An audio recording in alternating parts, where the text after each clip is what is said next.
O by the way, আমি একটা জিনিস বলি, আমি তো উটের দুধের মানে চা তো খাই, উটের যে মিল্কটা এটা আমি লঞ্চিং করতে যাচ্ছি বাংলাদেশে ভেরি সুন। যেটা আমি খাই ওইটা, এটা আমার একটা বিজনেস, নতুন বিজনেস আমি চালু করতে যাচ্ছি। যেহেতু যেখানেই যে শুধু আমাকে বলি উটের দুধের চা টেস্ট কেমন, সো বাংলাদেশে মনে হয় না পাওয়া যায়, সো আমি এটা সবাইকে ব্যবস্থা করে দেবো।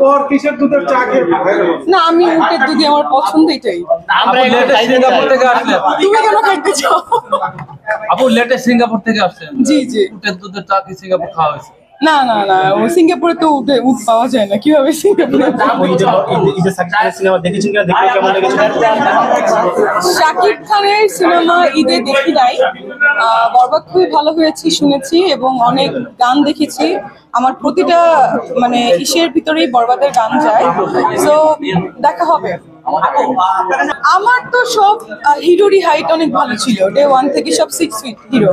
বাপ্পি ছিল, সেভেন, সব তো আমার হাইটালা হিরো। ইভেন সাকিবও তো অনেক ভালোই হাইট, আমার হাইটও 5 ফুট 4, সো ইটস ওকে।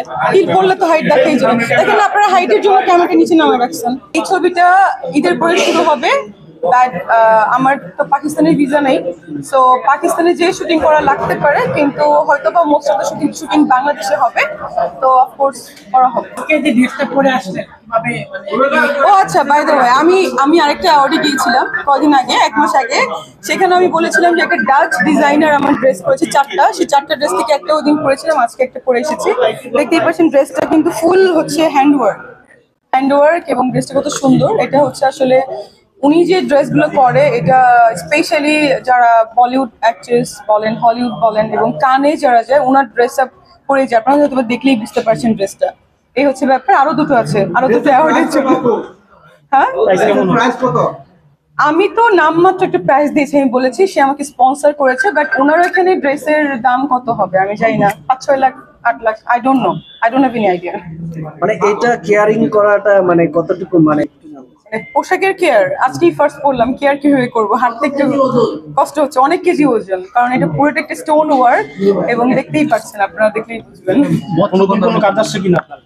নতুন কাজ হ্যাঁ আসছে, আপনারা জানেন যে সাইকো, যে পিকচারে বললাম একটা করেছিলাম, ওইটা এখন সিনেমা হিসেবে রিলিজ করতে চাচ্ছে তারা।